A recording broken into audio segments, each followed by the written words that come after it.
Hello, everybody. Welcome to the second session of the Exeter Psychedelic Research Group Colloquium here. This week, we're delighted to welcome Marieke Mckenna. I'll just introduce her briefly. Marieke led the project History of Lucid Dreaming Research in the Netherlands. She's based at Radboud University there. Her research focuses on historical, cross-cultural, and philosophical perspectives of dreaming and lucid dreaming, especially. She also works on the intersection between academic and creative activities. And today her talk will be called Altered States as Contested Objects of Scientific Research, the History of Lucid Dream Research as a Case Study. So please welcome Marieke Mckenna.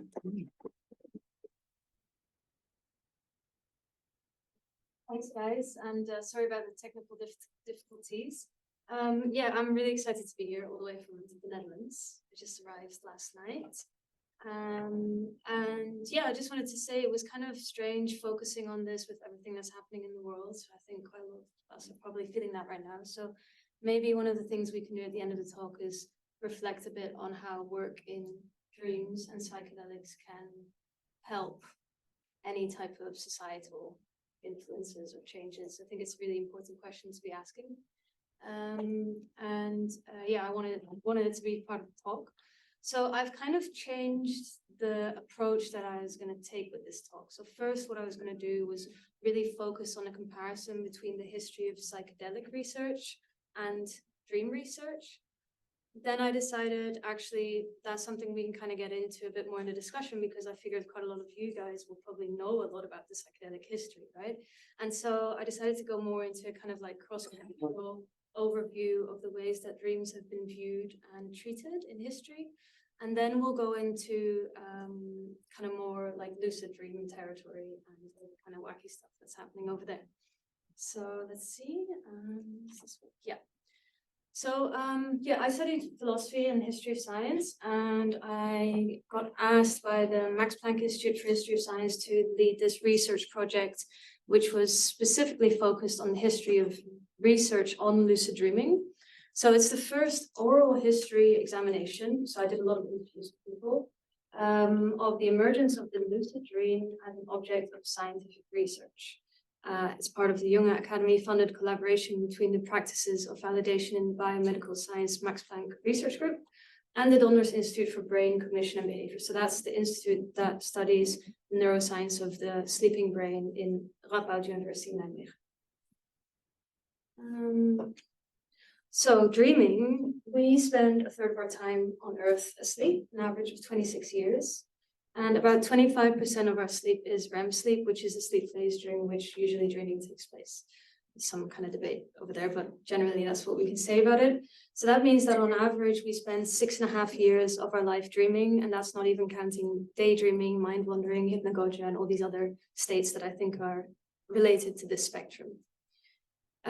So dreaming is a state we all experience, even though a lot of people say they don't remember their dreams. We found that that has kind of more to do with memory than the actual dreaming. Yeah, we've all experienced it, and people have experienced it across time and across cultures.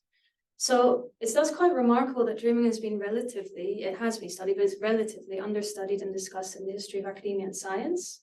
And there's still a lot to be learned about the function of dreaming, the phenomenology of dreaming, and for instance, something I'm quite interested in is the potential evolutionary role of dreaming. So yeah, so overview of today's talk. Let's see how far we get, because I haven't actually done this talk in this short amount of time, and it's not my strongest point. So I'd really like to leave some room for discussion. So I was thinking, perhaps the last 2 points we can kind of do together. So first I'll go through dreaming historical sources, ancient and cross-cultural perspectives, and then I'll go into lucid dreaming in academic and scientific context. I'll give a kind of overview of the current field and the applications of lucid dreaming, and insights that we've gained from recent research. And then kind of my favorite part is, because I've been doing this work as a historian of science, right? But I'm actually kind of like a philosopher undercover, because I'm trying to get to the phenomenology of dreaming. And I figured that in order to say anything useful about it, it would be you'd have to have a look at all the ways in which it's been understood, right? So there's also a really crazy side note there, which goes into ethics, which has to do with dream tech, which is really wild. And I think it would be cool to, if we have time, to talk about it. But basically, there's these really, really recent developments in the field of dream technology in regards to influencing dreams, collecting data about dreams, stuff that can get quite creepy if it comes into the wrong hands. And it's a really valid thing to actually talk about, because it's only like a couple of people who are actually discussing this. Like you can, if you go into academic research portals, like there's only a couple of hits on this, because it's only since the last couple of years that there's a lot of money being pumped into this, and that the technology is actually getting developed to the degree that this is not just kind of this futuristic idea, but potentially happening, or according to my friend, making a documentary about it, already happening. So yeah, and then the parallels between the history of lucid dream research and psychedelic research, because obviously they're both contested and debated objects of science, as we say in the history of science. So dreaming, of course, Aristotle pops up, as always. So in his treatise on dreams, within Parva Naturali, he says, often when one is asleep, there is something in consciousness which declares that what then presents itself is but a dream. This is usually quoted as like the first written mention of a lucid dream. And yeah, this is kind of like, you know, going back into the really early ways of interacting with dreams. It was a really big part of people's lives. So to the ancient people of Mesopotamia, Egypt, Greece, and Rome, dream interpretation was regarded as an art form that required experience, skill, and at times divine inspiration. Both the spiritual and the investigative matter, philosophers and physicians often treated it as a science, and dream interpreters working in places such as the Oracle of Delphi enjoyed status and prestige. So there's this practice of dream incubation, which has been recently researched by a researcher called Deirdre Barrett in a kind of more scientific context. But this tradition goes back a long, long time. So it's practices, rituals, and techniques that an individual might engage in to intentionally evoke helpful or healing dreams. Methods of this have been known for 5,000 years. So you have these temples like the Asclepiae, named after Asclepius, the Greek god of healing, which were sacred precincts where one would go to seek guidance from the god related to the question of our ailment. A lot of these places still exist, by the way. So I was recently in Greece, and I only realized after I'd left that on the island just across that there was one of these places. So there's quite a lot of people who are interested in dreams who are still kind of like doing like retreats and stuff at these places. So if that's something you're interested in, worth having a look at. Within these temples, you'd have the Abaton, which was the kind of like the special designated space to lie and sleep and dream. And yeah, over 300 of these healing sites have been identified, and many of them were really like health resorts or hospitals. So yeah, rituals were performed there, offerings, animal offerings, binding certain body parts in cloth and placing icons of deities in the vicinity. So this was really something that would be quite common to do in these ancient cultures. It would kind of be the thing that you would do if you were dealing with some type of ailment or spiritual matter or psychological matter. We see similar things in ancient Egypt, actually predating this even. So we find it on Babylonian clay tablets, narratives about incubated dreams, serapeums, Egyptian dream temples, kind of similar to what was happening in ancient Greece and Rome. And I kind of like this quote that I found from 7th century BCE Egyptian author who writes, "God has created remedies to cure disease, wine to cure sorrow, and he's created dreams to guide him who experiences." So here's an example of the Egyptian Book of Dreams, which is a really old source.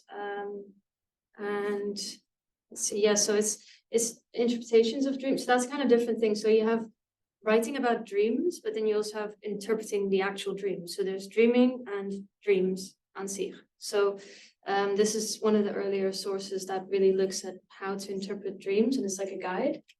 And then this is another example of the Chinese Duke of Zhao's Book of Dreams, which is really elaborate, actually, in the sense that it really goes into, it has like more than 1,000 entries on dream interpretation, grouped into 28 chapters. This is a book you can like order online, and it's like being reissued and stuff. It's actually funny to read it because it kind of strikes one as being really contemporary still. So interesting one to have a look at potentially. Then, yeah, so just a bit of background. So whilst I was doing this oral history research, I traveled quite a lot, and I went to, amongst other places, a conference in Arizona, in Tucson, which was the conference for the International Association for the Study of Dreams. So if you're interested in all of this stuff, that's kind of like the main organization to have a look at. They have a yearly conference, which is quite special in the sense that people from the science side of things go there, but you also get spiritual practitioners, Jungians, but for instance, also people with a Native American background. That's actually the reason that they do it there, Aboriginal background and stuff. So whilst I was there, I had some really interesting conversations with people who were explaining to me more about the kind of dream cosmology of some of these indigenous cultures.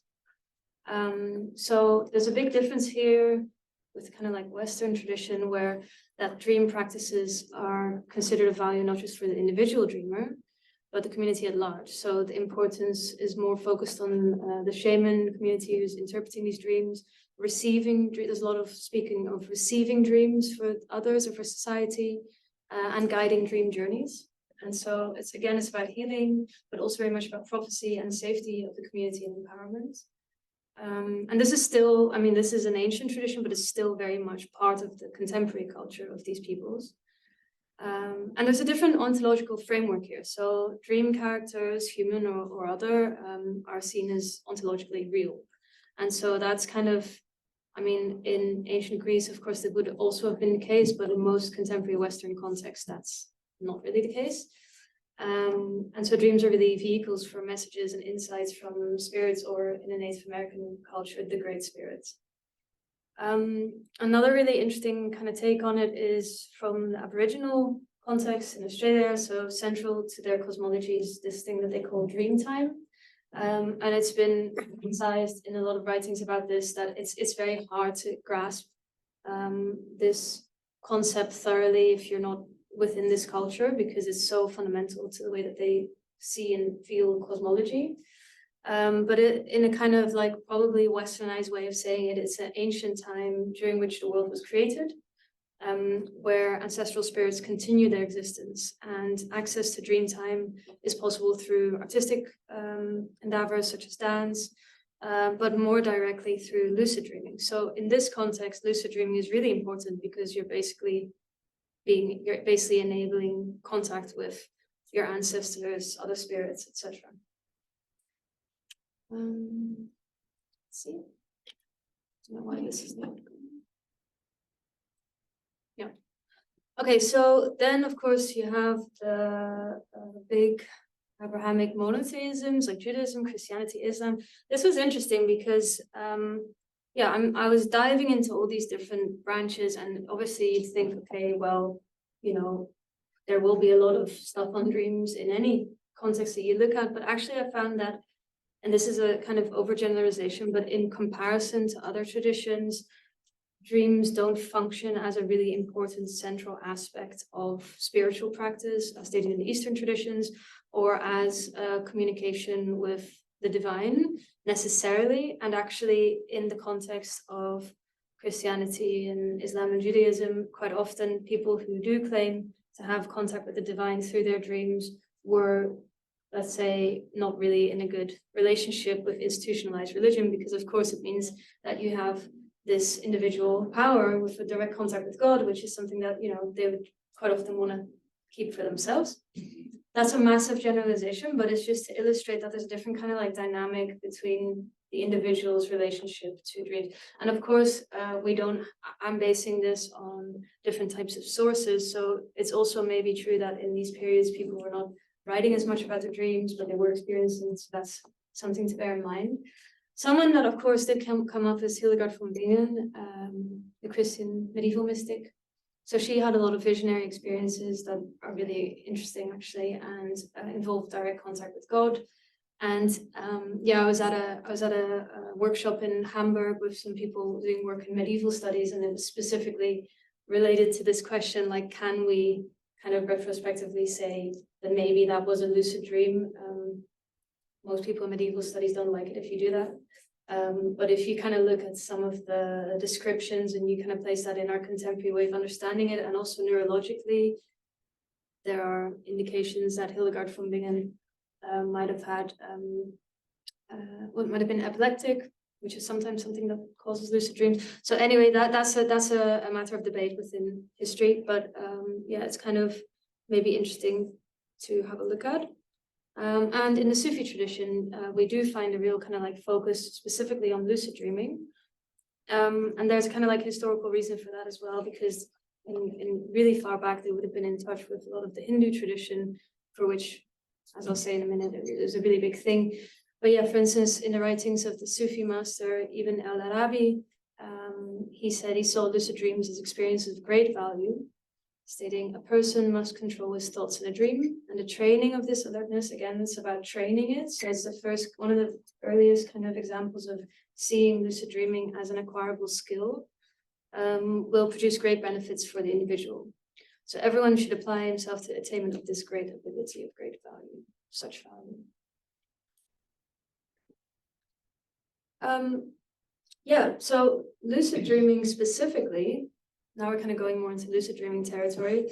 In Hinduism, Buddhism are the two branches where we really find this as a central element to spiritual cosmology and also practice.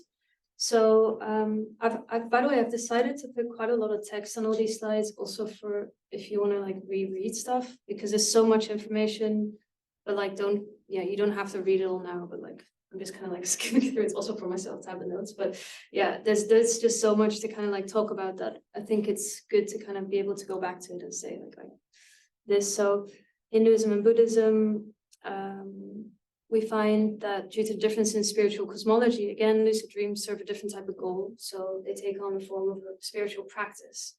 And instead of occasional occurrences in certain individuals, lucid dreaming is represented as a learnable skill with a set of instructions to be practiced and mastered, ultimately serving the spiritual goal of cultivating self-awareness, attaining self-realization and enlightenment. So there's this discussion within the lucid dream community whether lucidity is controlling the dream, which is considered quite a Western perspective on it and a focus of Western lucidity practice. Like, oh, I want to fly, or I want to do something like that. And within the Eastern tradition, it's more about witnessing the dream. And that's a really important distinction, like within this field, because the witnessing the dream idea comes from that there's a different goal there. The goal is this spiritual enlightenment and observing often what ends up being the light. So it's a focus on the light. And I've spoken to some people who've had these light experiences in a spiritual context.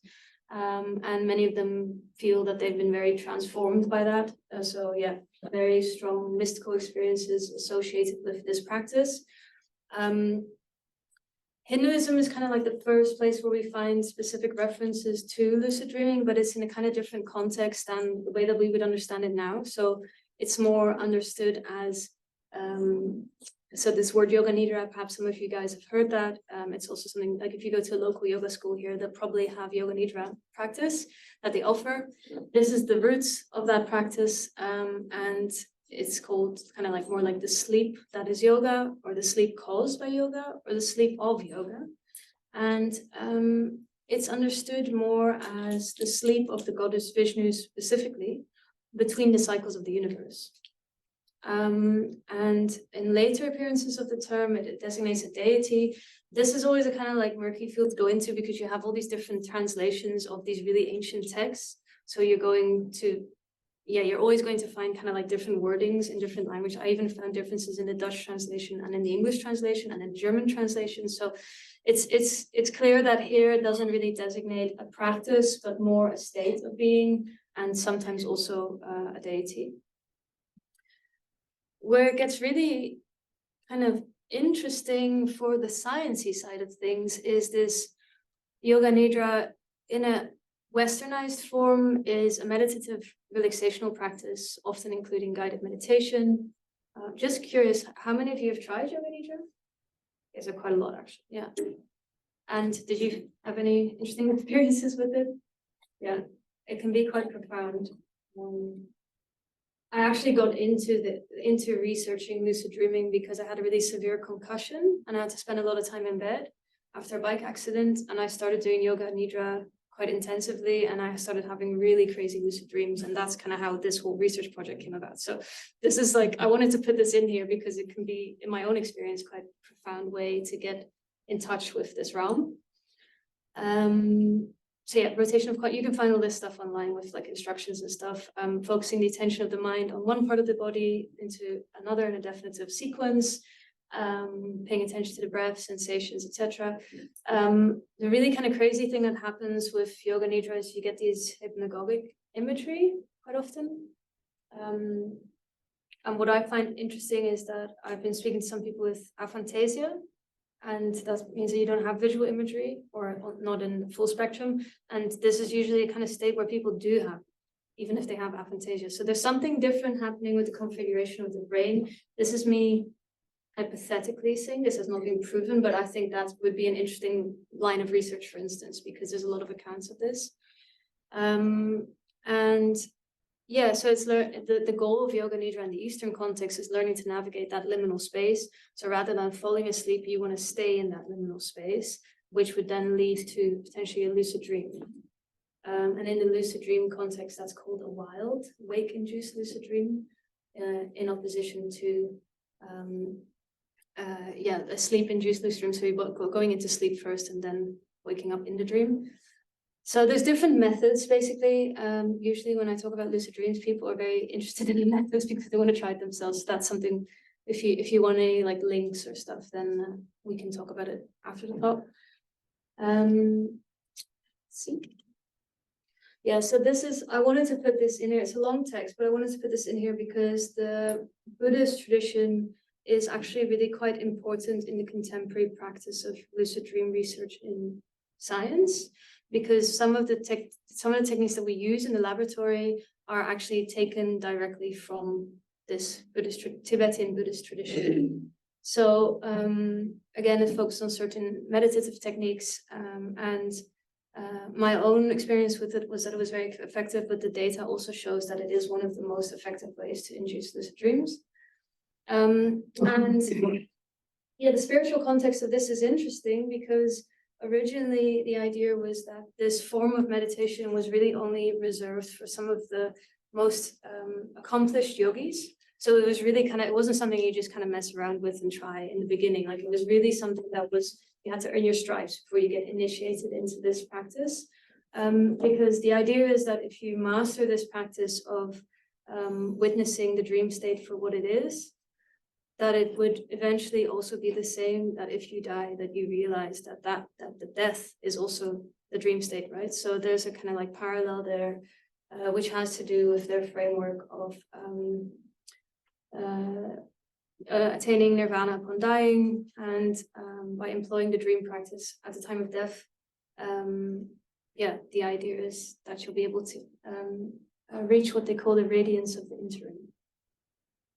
So we've also found that people who practice these type of meditative techniques have more lucid dreams, also have more vivid lucid dreams. So there seems to be something there that is relevant. So yeah, that was kind of my very quick overview of like the whole history of dreaming across all cultures. No, I mean, I had to make some choices, obviously, of what to incorporate or not, but I thought it would just be nice to kind of like give a little bit of a flavor of these different perspectives. And I think the biggest takeaway from my whole research in general, which I hadn't expected, was that the view of dreams as not real or less real than waking life, prominent in the Western world, I think, is somewhat of a global and historical anomaly. So I just want to kind of like meditate on that for a second, because that is pretty, like, even in our own tradition, our own cultural tradition here in the West, it's kind of like really a new thing that we don't take dreams seriously.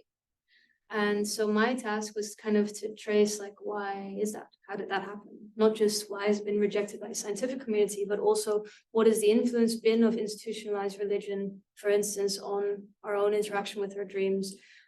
Things like Descartes' demon argument, you know, that these things have affected our kind of feeling of, oh, dream world, don't know if I want to go there.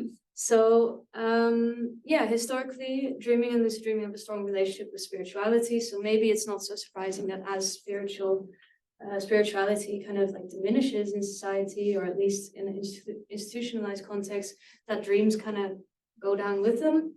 However, like I mentioned at the beginning of the talk, we all have them every night. So it's kind of like quite strange that we don't pay more attention to them, I think. Another takeaway, like I mentioned, is that teachings from spiritual and religious branches, especially the mythology, like Tibetan Buddhism, have been utilized in contemporary laboratory contexts very successfully. This ties into the time in which transcendental meditation started getting researched in history of science. You're talking like the 70s, 80s, and I think that would be an interesting thing to have a look at in the context of psychedelics, because that's kind of around at that same time that, you know, this whole kind of like shutdown of psychedelic research happened. And so what you see is a flourishing of transcendental meditation research and dream research. Because also I think, and I haven't managed to find a lot of like hard evidence for this, but I think logically speaking, like these labs will have been a bit more empty. There would have been time left. The material was there, the instruments were there. So there were people who needed research projects that weren't about psychedelic drugs. So there's also an interesting kind of interplay there on that front. And I have spoken to some people who were involved in the original psychedelic research who kind of went into dream research after that. Another really important one, I think, is that in order to understand dream phenomenology, which is a kind of hot topic now, or again, if you find this stuff interesting, I'd have a look at like going into this research field, because there's not that many people doing this stuff, right? Dream phenomenology, often it's research with like questionnaires, for instance, or like asking people like the way what their dreams are like.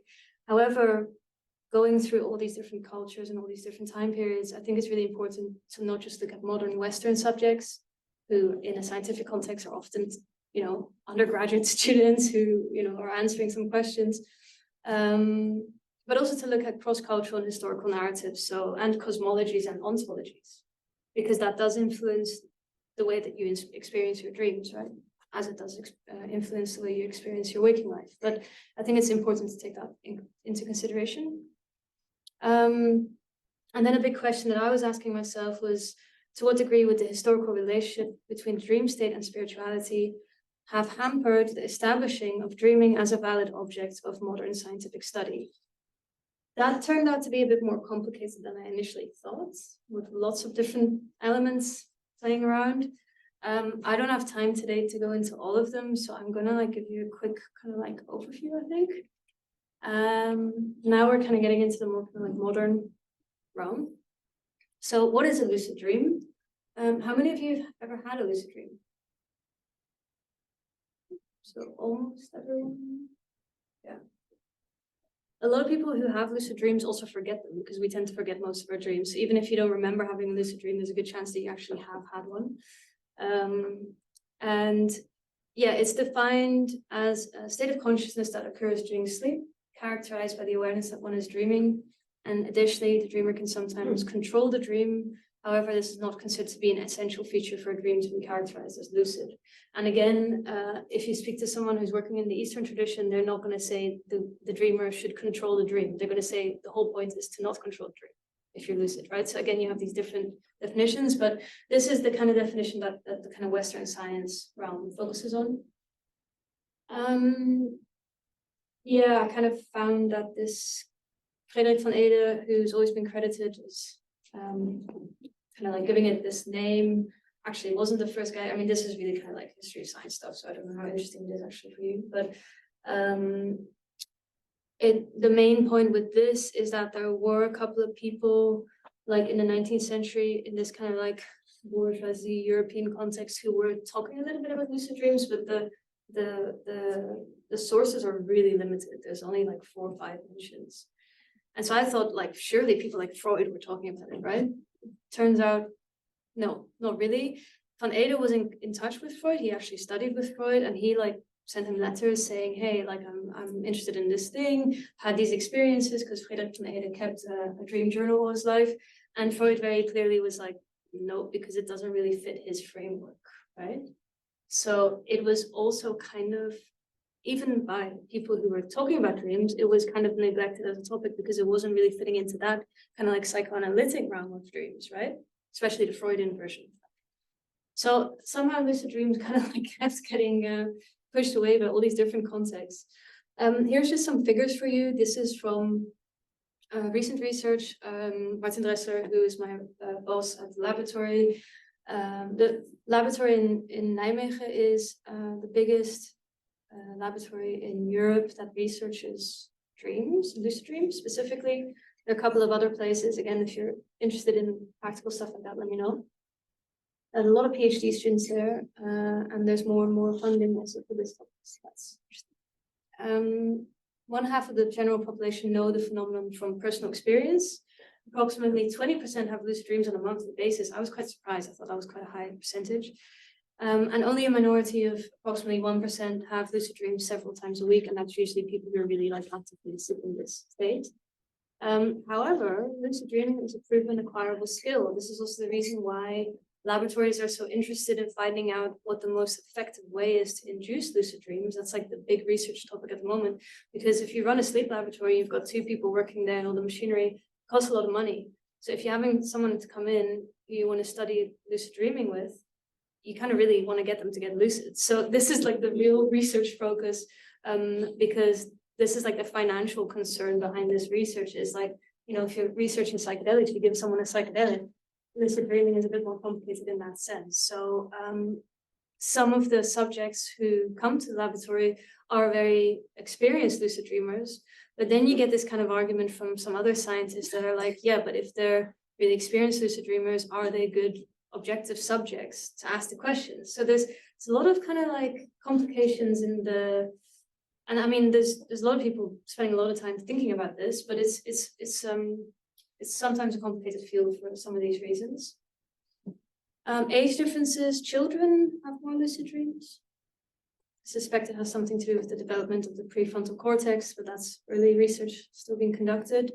But yeah, kids sometimes come around, like I told my mom about this research. She said, oh, I used to always fly around my bedroom when I was a child, and your gran and grandpa never believed me, but she's now convinced that she was an avid lucid dreamer as a child. And adolescents report them more frequently than adults. So why do people lucid dream? Again, questionnaires from quite a lot of respondents. There are also some people working at the moment on, there's these Reddit subgroups with like incredible amounts of lucid dreamers. So there's scientists now working on kind of like mining data from that with AI, but that's again really new stuff. So there's going to be a lot more data on all this type of stuff, I think, in the years to come. But basically the main reasons why people want to lucid dream are wish fulfillment, stuff like I want to fly, solving waking problems, overcoming fears and nightmares, spiritual experiences, physical and mental healing, training motor skills, and meditation. So to just kind of like go into some of these, wish fulfillment is kind of like the main thing that, you know, if you go into these Reddit platforms, that's what people talk about, like, oh, this crazy experiences that I had.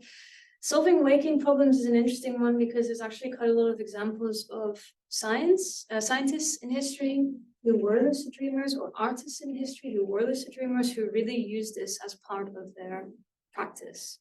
So meditating on a mathematical problem, trying to find a solution for an artistic way of dealing with things. So there's that some people who seem to have nailed this have also done some really interesting things. So there's a book called, I think it's called The Ministry of Sleep by Deirdre Barrett, that goes into some of these case studies.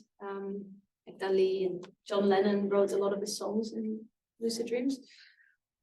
Overcoming fears and nightmares is kind of like one of the routes through which some of the funding is coming for this research, because some of the contemporary researchers are interested in how lucid dreaming could be a potential treatment for recurring nightmares, PTSD, trauma.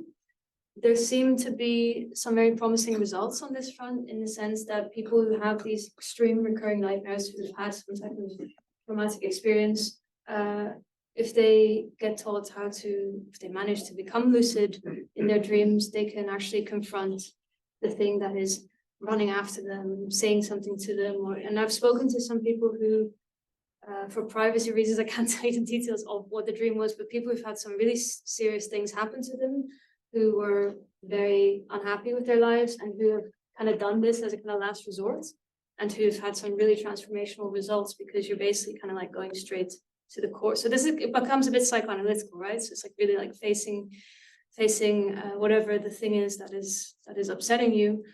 And there's some remarkable anecdotal evidence of this. Spiritual experiences have always been part of it. Training motor skills, one of the earliest lucid dream researchers in Switzerland. In Switzerland, in Bern, there's some researchers now, still to this day, who are looking into how to train Olympic athletes to perform better by exercising or like envisioning their competition space within their lucid dream. So they have like a virtual, this is like University of Bern, they have like a virtual reality room there. They teach these athletes how to do this. And they've actually found that there are like, I don't know, with some of the stuff that they measured, they found that there is like actually a slight improvement. This kind of relates to some of the research that has been done in like visualization in general. Like it's not very surprising that this would help.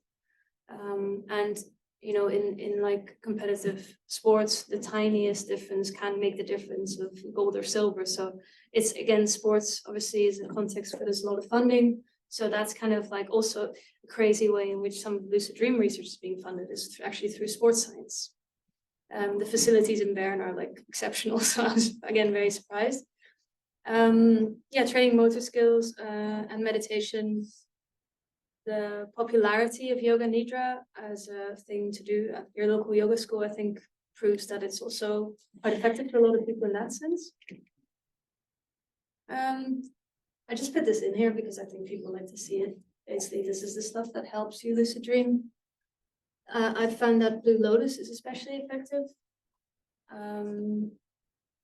One crazy one was at the conference in Arizona. Galantamine is an Alzheimer's drug, pharmaceutical drug. They've proven that actually induces lucid dreams. I do not recommend taking galantamine if you don't have Alzheimer's. I have personally done it, but I had to try it for research purposes. And yeah, it does work. But my kind of like my perspective, yeah, no, don't take it. I mean, there's people kind of like going around at these conferences, like dealing galantamine and stuff. But yeah, I would say, look, the thing I don't like about that is because it's a shortcut mentality, right? And it's the same kind of discussion that you can have within psychedelics, like, okay, it's just a quick fix to get lucid and fly around. Whereas the really interesting stuff kind of happens more in these liminal spaces. At least for me personally, a lot of the people that I've spoken to are actually really interested in lucid dreaming. You know, these different herbs will give different effects also. So one lucid dream is not the same as the other lucid dream. Some are more visual, some are more spatial, depending on your mind. So yeah, some are more kind of in the spiritual dimension. Some are really just more in terms of like colors and vividness. So I would say like it's interesting to experiment with these different things. And then there's an example of the technology of lucid dream wearables. There's a number of these devices are on the market and have been on the market for a while.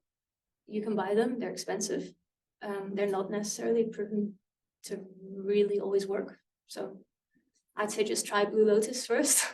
But this is something, for instance, in the laboratory in Nijmegen, one of the things they're researching is the effects of these lights. So what happens is they'll have someone go into the lab, lie down, and then these, I actually did like a pre-recording for this, like a yoga nidra meditation, and in combination with that, put on these goggles.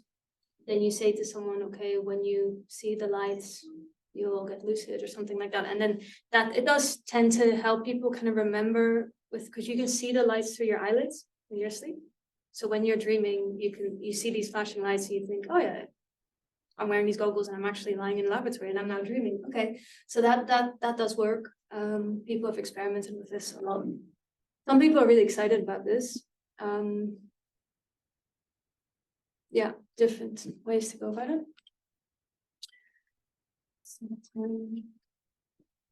So, how long have I got?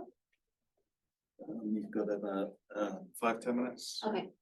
So yeah, this was basically the idea was, okay, so why would you do an oral history project like now? Because a lot of the people who originally were in this field are getting old. So it's kind of useful to try and speak to them now before it's not possible. Actually, some of the people that I wanted to speak to just passed away just before I could contact them. So that was a bit of a shame. And yeah, lucid dreaming is kind of taking off slowly now, especially in some of these sleep laboratory contexts. There's more funding coming out for it. There's some really interesting things that they've discovered in terms of applications. So for any field like that, it's kind of necessary to have someone who does history of science to have a kind of like chronology of how we got to where we are today. This is an important slide. So the reason why there are Russian dolls on here are that I started with this modern lucid dreaming research, which kind of like the early 80s. And then I realized, oh, I can't really understand that unless I understand the beginning of sleep research, which was a really specific thing that happened. William C. Dement is very important in that context. And then going into dream research, the context of sleep research, which is really new, actually, like 53, right? So that whole kind of field didn't really flourish until quite recently. And so there's a lot of kind of like, you usually see with new scientific fields that there's all these politics, right? It's like people, lively personalities, funding, they have to convince other fields that it's relevant what they're doing. So it's quite a turbulent, it's been quite a turbulent field just in general. A lot of progress, but then also a lot of stuff that didn't really take off. Like there was a big hope to find out what the function of dreaming was. And they just didn't really manage to kind of answer that definitely. The neurophysiology of dreaming is quite well understood. But yeah, so this was a kind of, I kept on having to write another chapter about the broader context until I was like, okay, now I can kind of say something about lucid dreaming. So that's the kind of like scientific paradigm, but then there's also all the kind of like social political stuff hanging around that. So like behaviorism really made this topic a total no-go in many contexts. Like you weren't allowed to talk about consciousness. You weren't really supposed to be talking about stuff that couldn't really be observed within psychology. Psychoanalysis got rejected, which was very strongly associated with dreams because of Freud and Jung. Analytic philosophy, like this philosopher Norman Malcolm, he was kind of going into this field of this way of thinking about it, like, you know, this meaningless statements thing that we do in analytic philosophy. Sorry, I'm not a big fan of analytic philosophy, but basically he was saying we can't say anything about our dreams because we're not awake, and that being awake implies that we cannot have experience if we're not awake. So end of combo. And that was a really influential like paper actually, which is crazy to me now. But there were all these things that had effect on dreams kind of being a no-go area professionally for people. And then on the other hand, ironically, during the 70s, you have this enormous resurgence of popular interest from a lot of kind of new agey realms in countercultural texts. So Stephen LaBerge, who is an important researcher within the beginning of lucid dream research, he wrote this best-selling book, Lucid Dreaming, which is kind of like a self-help book. But that does give a scientist a certain image as a popular scientist, maybe not as credible, even though the work that he did was credible. You have people like Charles Tart, Carlos Castaneda, Anne Faraday was on TV a lot. So the people who were excited about dreams were kind of more in this kind of like popular media realm, right? Yeah, Jung, Freud. I think I'll skip this. Basically, Celia Green was one of the first people to really write about lucid dreams extensively recently, but she was very much associated with psychophysical research and just in general, this whole kind of trend, especially in the UK, with spiritualism. Some of the people who were interested in lucid dreams were also interested in spiritualism, but then you also have people like William James who are kind of in that field. So you get this kind of like situation where lucid dreaming gets a bad rep from the scientist perspective, right? So my question that I was asking in this research was that valid? And the conclusion was kind of like, no, like the science was actually pretty good, which again relates to the psychedelic research stuff. Yeah, so this all kind of changed because some kind of like new scientists, younger generation from the 2000s onwards, started actually doing this kind of like pretty solid neuroscientific work on dreams. They had EEG and also I think fMRI just for the public zeitgeist really helps for people to see things as a scientific object. And I need to wrap up, but I really want to talk about this because the way that they managed to establish lucid dreams as a scientifically valid object is just really brilliant. So when you're asleep, your whole body is paralyzed, except your eyes, right? So if you're dreaming that you're watching a ping pong match and your eyes actually do go left and right. And so two researchers independently of each other in Liverpool and Stanford, they thought they were interested in lucid dreaming and they thought, wait, if we can verify that someone is asleep and dreaming, but we can they get lucid and we can get them to do a prearranged eye movement, which is left, right in this context, then we can see that on the EOG, so it's part of the EEG. And then we can basically prove that they're saying, hey, I'm in a dream and I'm awake. And so this worked. This is what it looks like. These are the two guys who did it. They hate each other. They both claim that the other stole their idea. I spoke to both of them. I think there's reasons to think that they just did come up with, I mean, that happens quite a lot in science, right? So it was maybe also kind of logical way. It was actually, I think it's the only way to really prove that someone is lucid dreaming. But yeah, Stephen LaBerge was in a context where you already have these other people doing dream research and sleep research, and Keith Hearn was more kind of like outsider who was also interested in more kind of like less scientifically acceptable stuff. So yeah, these guys came up with this technique, and that kind of really opened the doors for this whole kind of like field to develop. That's when lucid dreaming kind of like came into the public zeitgeist. He was literally an advisor for some of the films like Inception and stuff, that they're based on his ideas, right? So yeah, very influential figure in lucid dream research. He's also like, this book also has a lot of examples of how to lucid dream, so it's still to this day quite a good handbook on how to exercise and stuff. This is kind of like an overview of the field. Basically, the main point of this is that these individuals were really trying to push for this to become an actual field of science, but then there were all these internal disagreements about exactly what is lucidity. Is it witnessing? Is it controlling? And so, yeah, a lot of this kind of like crumbled, and then the research basically died down for about 20 years. And you can kind of see that here, and now it's flourishing again. So people usually who study lucid dreaming now are coming from position of doing memory research or working in a sleep laboratory. But I think there's also a lot of really interesting potential for lucid dreaming in the context of creativity, which is kind of understudied still. These are some of the places that do the work. So yeah, I think time-wise, I'll keep it with this. We didn't go into much of the philosophy stuff. Someone who's doing really amazing work on that front is Jennifer Wind and Thomas Metzinger.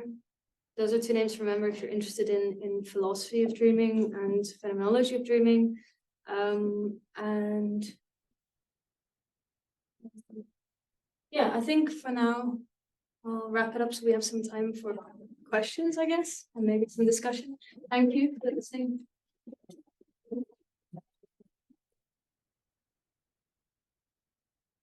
Thank you, Marieke. Very interesting. Right, questions? Just raise your hand. Thank you. That was absolutely brilliant. I guess I'm interested about out-of-body experiences or astral projection in correlation to lucid dreaming. What is your take on that? They're studied in the same labs. Only a couple of people managed to get funding for this stuff. The funding thing is the big thing, guys. Like really, like all the topics are there, the methods are there. The funding is like, I was never necessarily that interested in like funding and money. So I've realized because of this project, like it's everything. It's totally crucial. So out-of-body experiences have been historically researched, like in the early days, like around the 80s. then of course, for the same reasons as lucid dreaming, they were like no-go territory. But because there are some really interesting anecdotes about this and some kind of like, there have been experiments that seem to lead to results that are, that kind of validate these experiences. I know in Edinburgh they do research at the Donders Institute in UCLA, and there's someone at the Radboud University in Donders who's also interested in it. But it's like you have to really kind of like look for it. Does that kind of answer your question? Or like, I was more interested about what you think about it in correlation to lucid dreaming. Because, for example, you said your mother as a child was like flying around the room. So that kind of, whether that wasn't a out-of-body experience instead of a lucid dream. Yeah. I mean, remote viewing, again, I don't know, maybe some of you have had experience with this. I mean, there's other ways, like through meditative states, remote viewing can happen. I've had that experience. Psychedelics. So yeah, why could it not be a subgroup of dreaming? I don't know. I think the thing I'm undecided about is like, are you actually out of your body, or is there something in your consciousness which is construing the image of being out of your body? Does that make sense? And what is the thing construing? Like, there's a lot of questions to ask just in that small bit in between those two things. But yeah, I could give you some names of people who probably give you a more satisfactory answer than that. Thank you. Let's take a question online to alternate. Emily online, can you ask a question? Hi, yes, thank you very much for your talk. I was just wondering if you are aware of any studies about the use of dream incubation or lucid dreaming in pedagogical contexts, so bringing some of this into the classroom to help students understand the history of lucid dreaming in a more sort of embodied way? Yeah. So the lab that I work with actually just wrote a really big overview paper of the instances in which that has been done. So I can send that to you if you send me an email. I would really appreciate that. Thank you. That's like the most coherent, but just to kind of summarize what it says was that, like, you know, there's been some kind of like popular depictions in like film and stuff where kids, you know, go to sleep with like a book under the pillow, right, and then like absorb or like, I don't know, there was this cartoon, I think, where the guy sleeps with the headphones on, and then it just like talks about like it's a new language or something, speaks Chinese or something. So yeah, I think that's quite far out. I don't think that would actually work, but I think dreaming has everything to do with memory. Like that's kind of like one of the really most important things to understand about dreaming. Even the fact that if you think you don't dream, it's got something to do with memory. So yeah, learning having to do with memory, there will be quite a lot of relationship with dreaming. And also the function, one of the physiological functions of dreaming mentally, psychological function of dreaming, is to move memory from your short-term memory to your long-term memory. So something happens in dreaming where our brain kind of says, that's relevant, that's not, that can go, this can stay, blah, blah. So from that perspective, that process being there, you can see it on the EEG and what they call sleep spindles. It's just like a lot of movement. Anyway, yeah, if you're learning stuff just before you go to sleep, then the chances are that it will be more in your recent memory, which means that it will be more on the forefront, maybe. That's my theorizing. But yeah, so send me an email and I'll send you that paper. I think that would be a good overview of it. Thank you. I appreciate that. More questions? Ernest in the back? Hi, thanks a lot for that. Very interesting. I was thinking if you were aware of the work of Rebecca Lemov, the database of dreams. I've heard about it, but I'm not really aware what is it. Is it like the digital database project? Yeah, it's like she's a historian of science as well. Yeah, She finds these like old boxes where some guy in Harvard wanted to quantify cultures through dreams. Oh, right? So when you mentioned these nice thing about ontologies and cultures, I immediately thought about that. Interesting. And how can you really, I mean, the whole kind of like the stories that you cannot really find cultural patterns through dreams, even though people thought that that was like a primal thing of cultural distinction. And thinking about these ontological and cultural diversity, kind of like bringing people that are not just from the West or white or Eurocentric to the study would change that. How do you think, what sort of things are we missing here? What would change if you brought a more broad perspective? Well, one of the things I find interesting is that the laboratory in Radboud is very culturally diverse. I think I'm the only Dutch person there.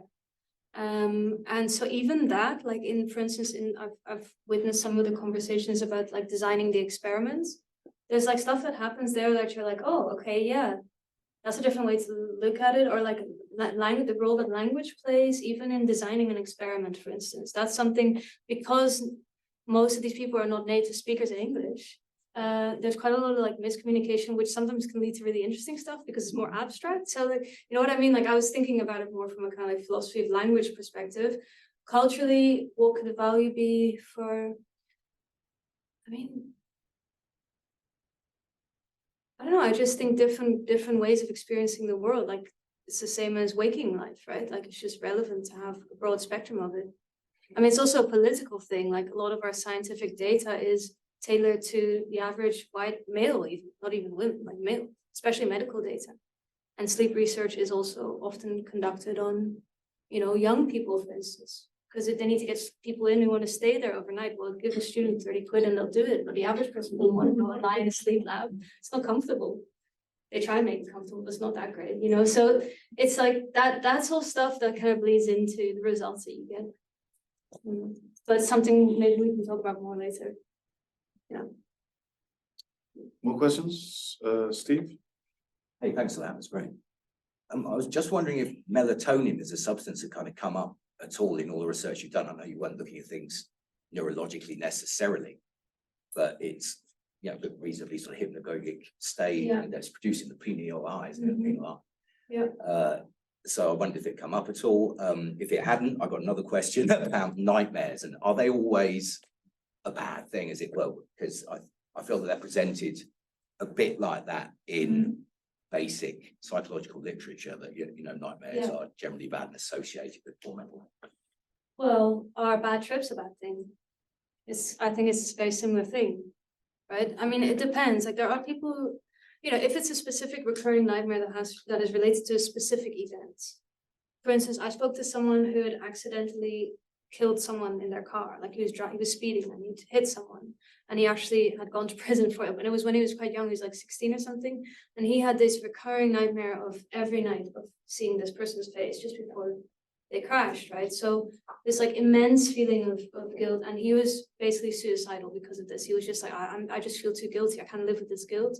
And so he told me a story that he had kind of read a bit about lucid dreaming, and he'd actually employed lucid dreaming to actually just like stop the moment before, get out the car and speak and ask for forgiveness from this person, which of course is within his dream world, but for him personally it was the reason not to kill himself.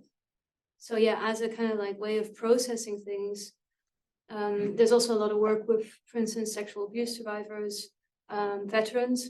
Quite a lot of funding for this comes from the military.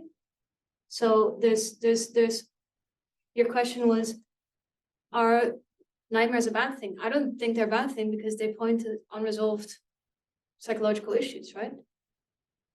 I mean, children have a lot of nightmares that are just scary because there's things that they find scary, like monsters and stuff. I don't know, maybe that's also part of a healthy psychological process to have those fears and then overcome them, right? That's very much my personal perspective. Yeah, I was surprised when I started studying psychology and saw it so commonly associated with poor mental health. I imagine it's shorthand for, like you say, someone, for example, a veteran who's having persistent. Yeah, I think it's relevant to make a distinction between like PTSD related recurring nightmares and just nightmares in, for instance, people who have depression or anxiety. But yeah, I don't know. I don't think it's strange it's related to poor mental health, right? That would also indicate that there's stuff going on, right? So. And did the melatonin come up?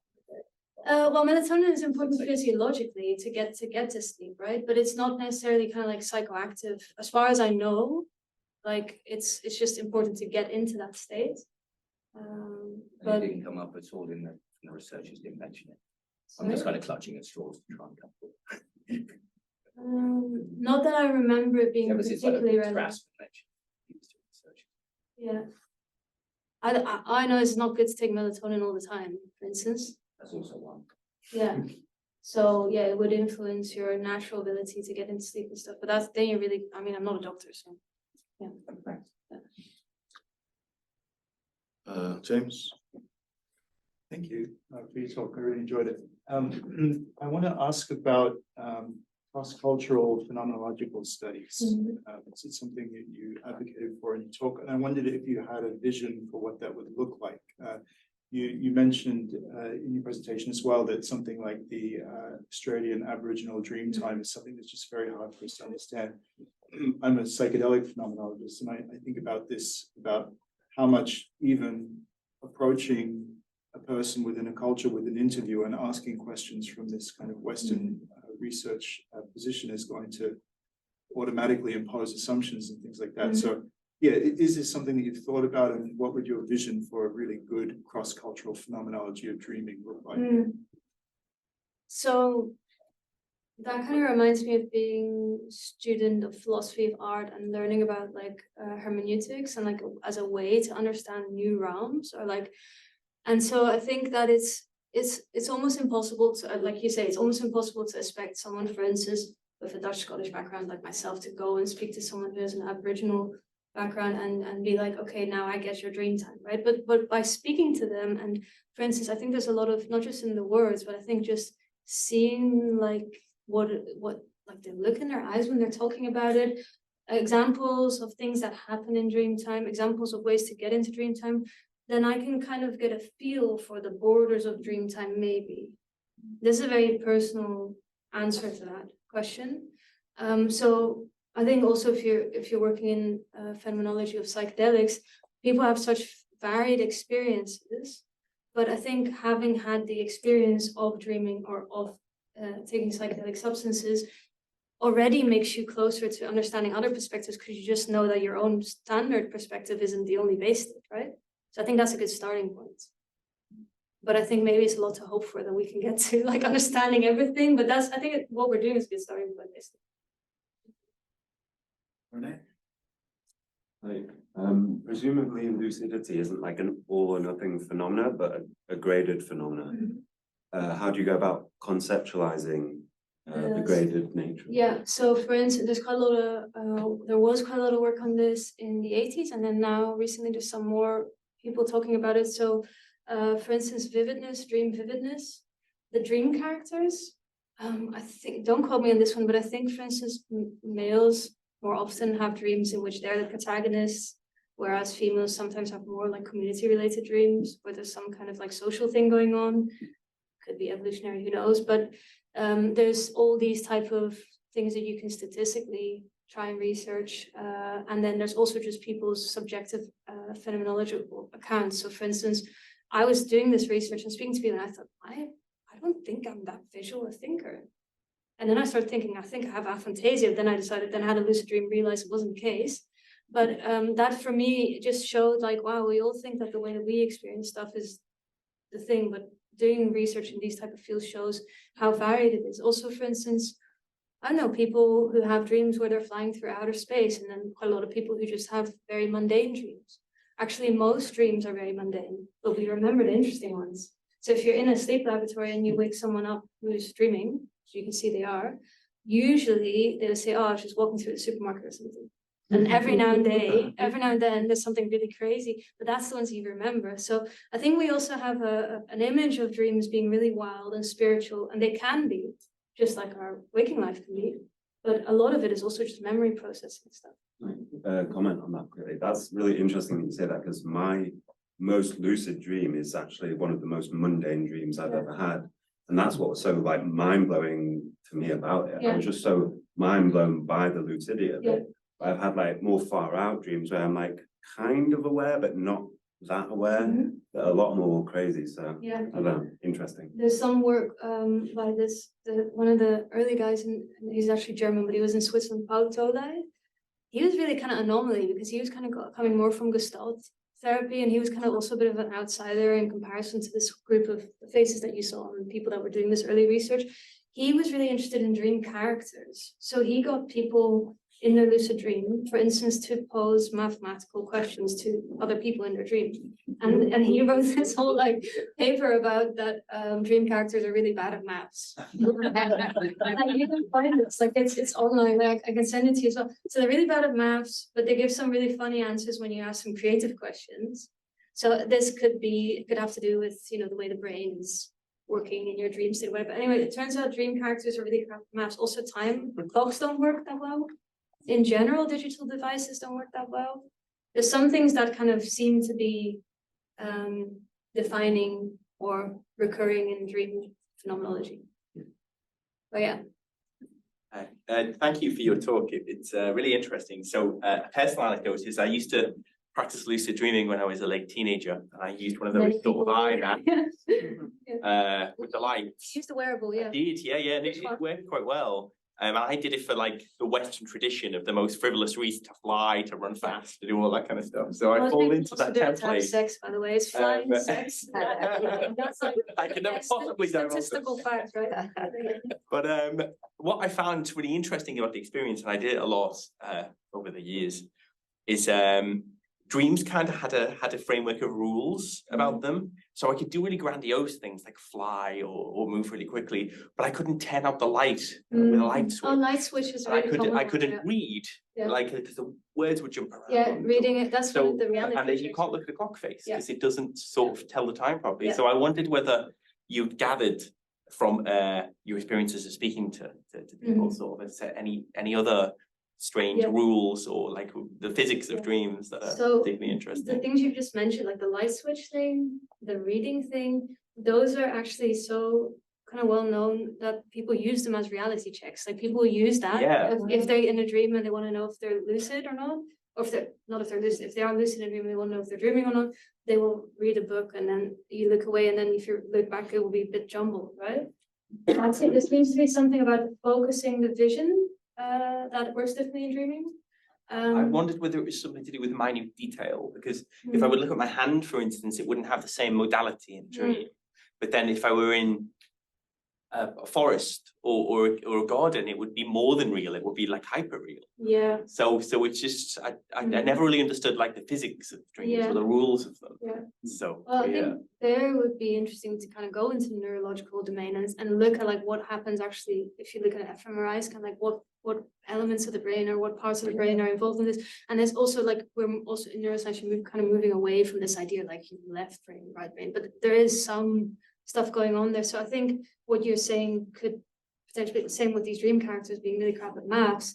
Like there's something about those practical things that doesn't quite work, which also could explain why, for instance, more kind of like intuitive states like creativity and stuff like that, or relation to nature, are more easy to get into in dreams. I don't know. This is my own kind of like perspective. But the light switch thing, I don't understand. Why is that? this some? Do other people have this No, ability? this is like thing, yeah. Because I always wondered, to me, are other people experiencing the same thing? Yeah, but then also I've read research saying that like phones don't work, but then I recently had a lucid dream where I ordered an Uber, so so I don't know, I've personally debunked that for myself. Anyway, Reddit forums are funny for this. Thank you. I'll ask a question. So you said you omitted the philosophy aspect, so I want to pick you up on that. Yeah. I just want to say you mentioned Descartes' dream, you know, and I suppose most of you know Descartes' famous thought experiment, which is basically how do you know you're not in a dream now? And then from that, you know, I think therefore I am. I know that at least my consciousness is real, and from that, blah blah blah. The rest. And he was really the founder of modern philosophy.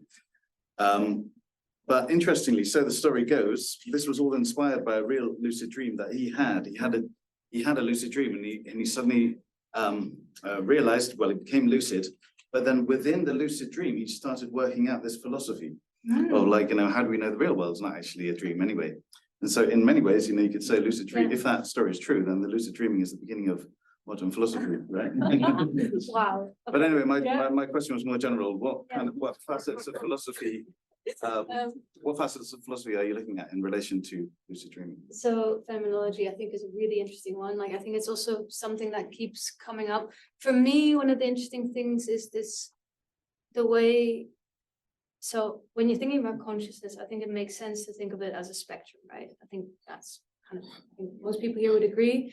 However, there are certain defining elements for all these different states, so like meditative states, out-of-body experiences, psychedelic experience, all the different substances within that realm. dreaming, I think, is really interesting because everyone experiences it, and because of creativity. So the amount of people who feel that creativity and spirituality come back within a dream context.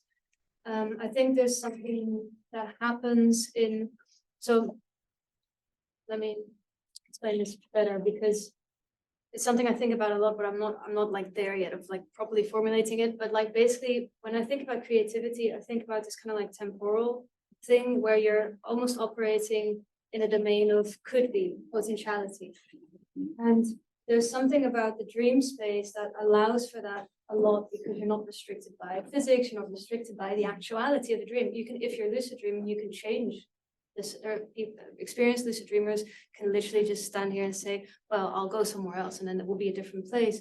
So you're operating more in the realm of potentiality, and I think there's something really interesting there for personal development, but also creativity specifically. Yeah, right. Yeah, excellent. I could continue, but I'll come to you, Ernest, in a minute. Yeah, brilliant talk. Thank you very much. I'm wondering whether you feel like there is, and maybe you've covered that before, but whether you feel like there is a cost to lucid dreaming in terms of the dream, like sleep quality, and whether if we are spending more time conscious, aware, does that mean we're not resting as much? As well as whether you think there is a role of that lucid dreaming plays a role in the evolution of consciousness, and what that might be. So the second one is a really big question, which is one of my favorite questions, but I don't know how quickly I could answer it now. But the first one, that was one of the things I found interesting, was that the overwhelmingly the literature about lucid dreaming is all people trying to prove how fantastic it is, how useful it is, how helpful it could be for pathology, psychology. There was only really one person till quite recently who said, hey, wait a minute, I'm coming from, field of being interested in sleep hygiene and stuff. Are there risks to lucid dreaming? Basically, she did a longitudinal study as well, so it was quite thorough, and she found that basically it's the same as with, for instance, computer game or something. If you get obsessed with it, then yes, and quite a few people do. So it depends on your own kind of like obsessive relationship to the state. It's not addictive in the sense that maybe drugs could be or whatever, but people can, if they already have a predisposition for having an obsessive nature, then that's usually not a good combination. But in terms of sleep, like actually rest, like this, seeing whether it influences rest, because you only dream in the REM state, you're not really losing your deep sleep. So it doesn't really affect, for instance, like most of the physiological benefits of sleep happen in the deep sleep state. So having this kind of like mental processing, the dreaming happens anyway in the REM state, and it seems to have some kind of psychological function, right? So whether you're lucid dreaming or not dreaming doesn't really seem to matter that much. What is scary, and we didn't get into this, but the whole dream tech thing, that is scary on this front, because if people are, we don't understand dreams enough to understand how important they are for our psychological health, our spiritual health, our physical health potentially. So to then allow others into that space, like my friend calls it, she says it's the last uncolonized frontier and inner space, right? So, and that's what's going to happen. And so to allow other people to, for instance, implement ideas or things for commercial purposes, which is usually the case, that there's some really serious concerns about that, because we don't know how that would influence, for instance, memory, cognition, memory in the long term, things like Alzheimer's and stuff. People who smoke a lot of weed tend to not dream a lot. Then when they stop, they get really crazy dreams. And again, this is more like anecdotal from people that I've spoken to, but it seems that you almost like build up a stock of stuff that needs to get dreamt, right? And so that to me shows that there is, I don't know, I live in the Netherlands, so I have a lot of friends who smoked loads of weed when they were teenagers, and then after that we're like, oh my god, my dreams, right? So I don't know, I think there's something that, again, I don't know about the research on that, but I think there's something there. It's not good to repress your dreams. It's not good to not sleep. Lucid dreaming doesn't really, doesn't seem to be worse than not sleeping or anything. It's not like you're not resting. You okay for a few more questions? Yeah. Unless still did you? All right, so this is a quick one, sort of. Do you have any experience of people doing this research in places where dreams matter? Like, for instance, in Indonesia and other parts of the global south, sharing a dream matters. You can become a ritual master. People take huge life decisions, right? So lucid dreaming might not be like, oh, we have to convince the Westerners to fund us. Yeah. So is there anything like that in this field? Yeah, really interesting question. So there's research groups in Brazil, India, and I was kind of interested in seeing that their approach to the research is really different. It's not in the way that you're saying, where it's like it might have this cultural relevance to be the lucid dreamer of the community, but they do ask different questions. So coming back to what you're saying, no, I don't know of any researchers who are also part of a cultural community in which they are, for instance, the shaman. I do know that these people, for instance, do visit the International Association the Study of Dreams conference and are engaging with these conversations. Like I observed, I was sitting next to a neuroscientist and kind of like leader of this group, and they were talking about trauma, and that was a really interesting conversation to hear, because they actually agreed on a lot of things. So it's just that they were talking about it in different modalities, right? But they even agreed on like the best approach to deal with it and stuff. So I don't think those two things need to oppose each other, but maybe it would also depend on the exact cultural context and also maybe the individual themselves, right? But in general, if you look at where this research is being done, yes, it's quite Western, but then Brazil, India, maybe a couple of other places, but that seem to be the hubs. Go ahead.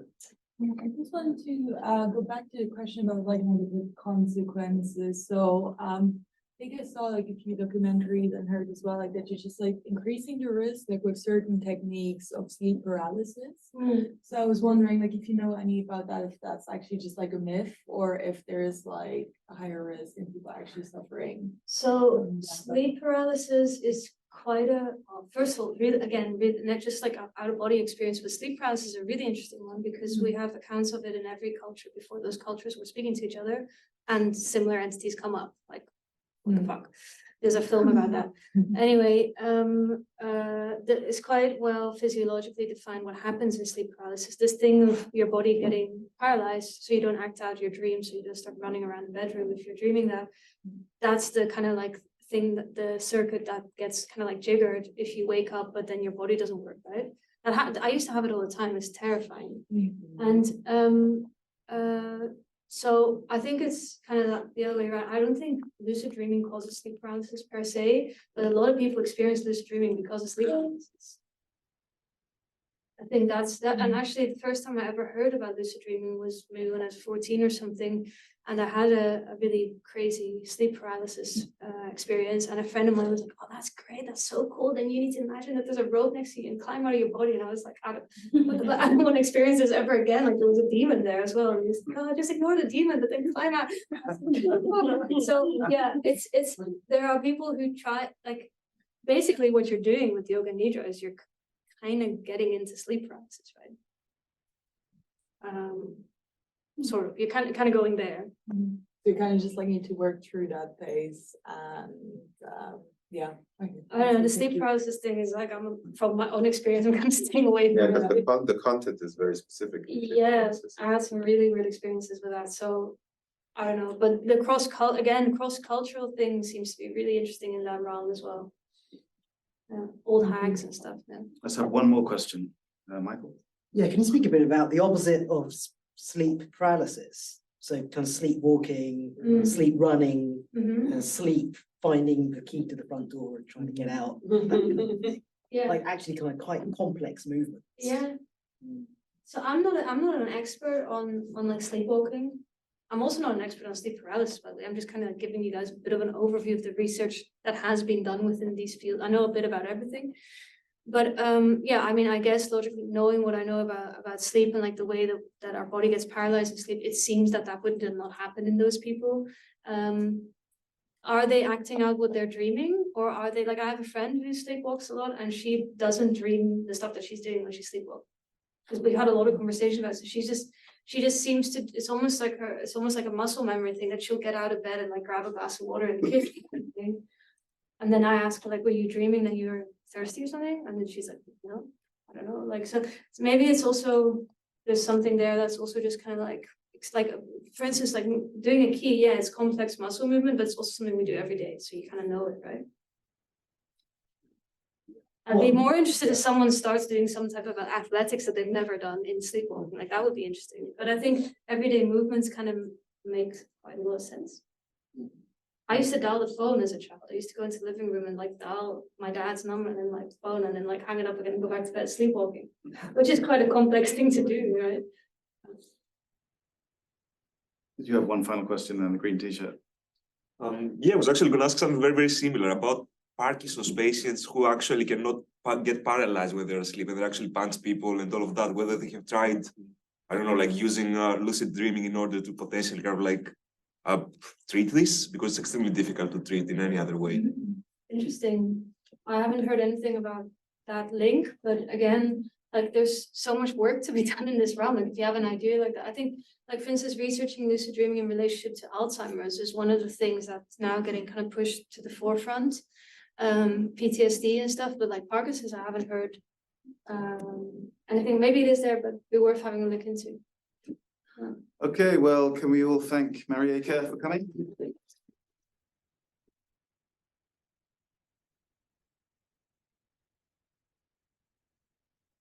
Basically in 2 weeks. Oh, it's really fun. I remember the time I was in there, I was trapped in a dream. Wow.